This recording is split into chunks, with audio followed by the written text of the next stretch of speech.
So, you know how everyone always talks about the US and Canada being like best buds? Like inseparable, closer than close. Yeah, the classic comparison, right? Yeah. Maple syrup and pancakes. Exactly.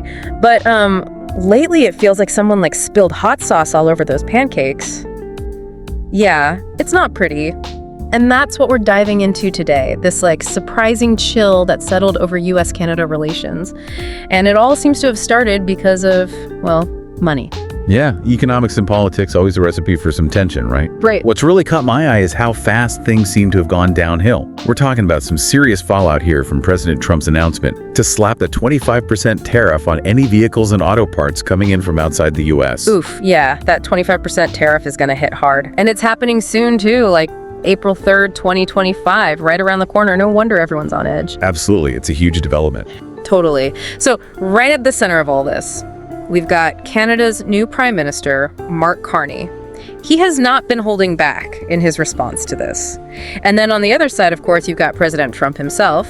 And even Mexico's president, Claudia Sheinbaum, is getting involved. So, like, where do we even begin to unpack this? Well, I think it helps to set the stage for our listeners. We're trying to help you understand those, like, immediate reactions everyone had to this announcement.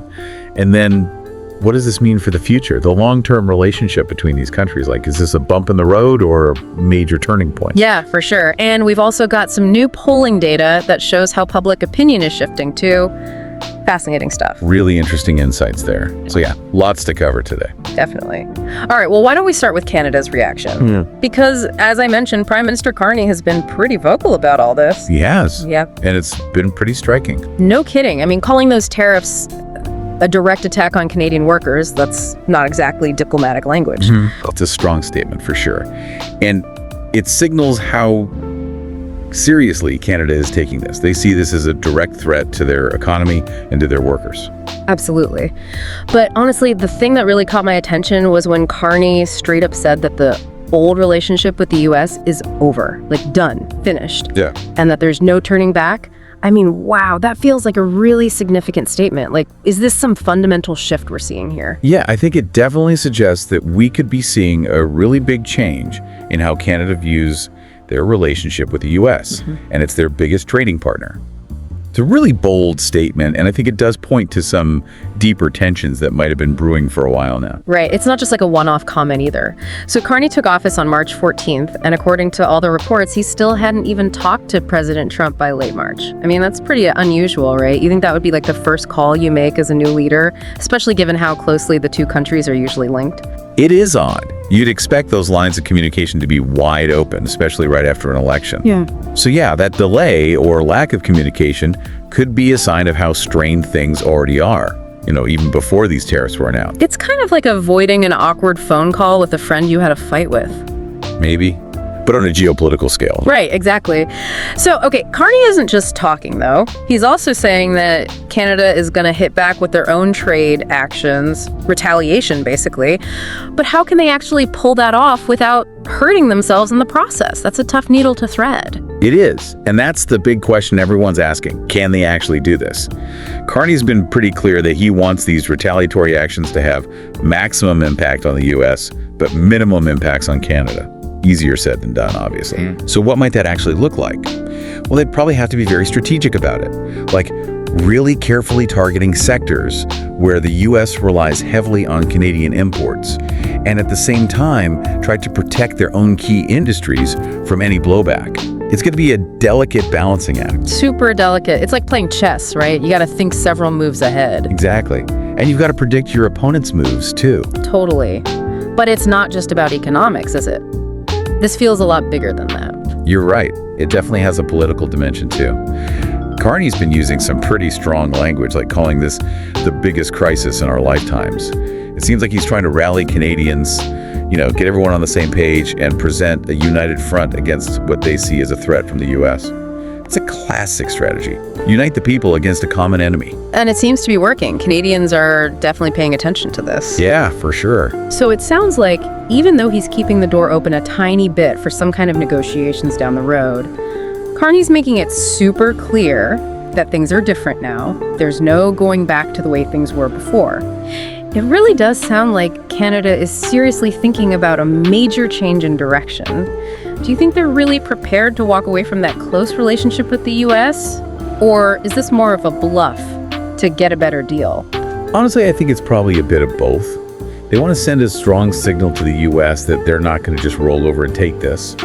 But at the same time, I think they're also genuinely starting to think about what a future looks like where they're not so reliant on the U.S. And that means looking for new trade partners, new alliances, and diversifying their economy. This pivot that Carney keeps talking about.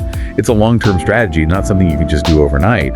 But if they're serious about it, it could have a huge impact on global trade and, potentially reshape Canada's role on the world stage. That's a really interesting point. It's like they're saying, hey, we've got options. Exactly. And they're starting to explore those options more actively now. Okay, so we've talked a lot about Canada's side of things, but let's switch gears and look at this from President Trump's perspective. This whole tariff thing, it didn't just come out of nowhere, right? It seems like it's part of a bigger pattern with his administration. You're absolutely right. This move is very much in line with his America First approach to trade and foreign policy. He's been pretty consistent about wanting to protect American industries and workers, even if it means using tariffs as a tool to get what he wants. And we've seen him do this before with other countries, not just Canada. Yeah, it's definitely a pattern. And it's not just about the tariffs themselves either. Remember that warning he gave about taking even stronger action against Canada and the EU if they team up against the US on trade? I mean, that doesn't exactly sound like a recipe for friendly negotiations. It doesn't. And it kind of reinforces this idea that he's willing to go it alone, even if it means escalating trade disputes with some of America's closest allies. And it's interesting because it's not even just about these recent actions, right? There's also all that past rhetoric that, let's just say, hasn't exactly endeared him to Canadians. Remember those comments about Canada becoming the 51st state? Mm-hmm. Or always calling Justin Trudeau Governor Trudeau, or even, that time he joked about, annexing Canada. I mean, even if he meant it as a joke, those kinds of things can really rub people the wrong way. Oh, absolutely. I mean, words matter, especially in diplomacy. Those comments, even if they were intended to be lighthearted, can definitely undermine the relationship. They create this sense of disrespect, and it's not hard to see why Canadians might feel a bit uneasy or even resentful when they hear things like that. It kind of chips away at the foundation of trust and mutual respect that any good relationship needs. Yeah, it's like poking fun at a friend, but maybe taking it a little too far. Like, you might get a laugh, but there's always that chance you're going to hurt their feelings or damage the friendship. Exactly. And when you're talking about international relations, the stakes are much higher. It's not just hurt feelings. It can have real consequences. For sure. Okay, so we've talked a lot about the US and Canada, but we can't forget about Mexico. They're a big part of this whole North American trade picture too, right? So how are they reacting to all of this? Yeah, so Mexico's president, Claudia Sheinbaum, has also come out and said she's not happy about these tariffs. She's calling them a violation but their response has been a bit more cautious so far. They've said they're going to wait until April before taking any action. So they're not rushing into anything? Nope. It seems like they're taking a more measured approach, maybe seeing how things play out with Canada first. It'll be interesting to see if they end up coordinating their response with Canada, presenting a united front against these tariffs. That would be interesting to see. All right, well, let's shift gears a bit and talk about how all of this is playing out in the U.S. We've got this poll from the Associated Press NORC Center for Public Affairs Research. They talked to over 1,200 American adults in late March 2025, and it gives us a really fascinating snapshot of what Americans are thinking about all this. So what are the key takeaways here? Well, the big one, I think, is that fewer Americans see Canada as a close ally now compared to just a couple of years ago. In fact, only about half Americans now say they consider Canada a close ally, which is down from 6 in 10 back in September 2023. So there's definitely been a shift in public opinion. So even though the majority of Americans still think of Canada as friendly, that sense of a really strong, tight alliance seems to be weakening. Yeah, I think that's a fair assessment. And the poll suggests that this shift is happening because people see the economic relationship between the two countries becoming more strained. And this is where it gets really interesting, right? Because the poll also found some pretty big differences in how Democrats and Republicans view Canada. Oh yeah, for sure. There's definitely a partisan divide here.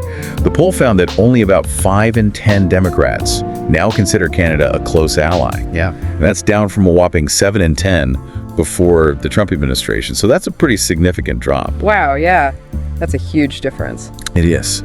And it suggests that how Americans view Canada is becoming more and more tied to their own political beliefs, which, isn't necessarily a good thing for the long-term health of the relationship. Definitely not. So if half of Americans still see Canada as a close ally, what about the other half? What do they think? Well, about 3 in 10 Americans said they see Canada as friendly, but not a close ally, which, is still positive, but it's not quite the same level of closeness. And then another 2 in 10 said they think of Canada as not friendly, but not enemies either. So somewhere in between. Right, like frenemies. Yeah, kind of like that. And then there's a very small percentage, only about 2%, who actually see Canada as an enemy. So overall, it's not like Americans suddenly hate Canada or anything, but there's definitely been a cooling of that close allied relationship. It's like that friend you used to hang out with all the time, but now you only see them at parties and you're not as close anymore. Yeah, that's a good analogy. You're still friendly, but the relationship isn't what it used to be. So, all right, let's try to bring all this together. We've got this major economic move by the US, these tariffs, that have triggered a really strong reaction from Canada. And their new prime minister seems to be saying, okay, things are different now. We need to start looking out for ourselves and finding other friends to do business with. And on top of that, you've got President Trump's past comments, which, well, haven't exactly helped smooth things over. Right. And then you layer on top of that this shift in public opinion in the U.S., where fewer Americans, especially Democrats, see Canada as a close ally anymore. Yeah. It's a pretty complex picture. It is. And it seems like this could have some big implications, not just for the U.S. and Canada, but for the whole region, right? Oh, absolutely. I mean, if Canada really does start to pull back from that close relationship with the U.S. and starts to focus more on other trading partners, it could reshape the economic and political landscape in North America. And it could also change Canada's role in the world, too.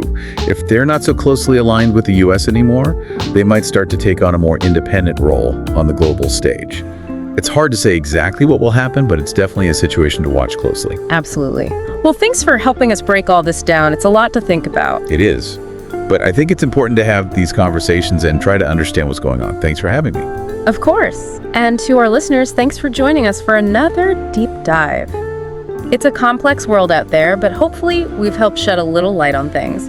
Until next time, keep those pancakes and maple syrup close. But maybe hold the hot sauce for now. Yeah, maybe skip the hot sauce for now.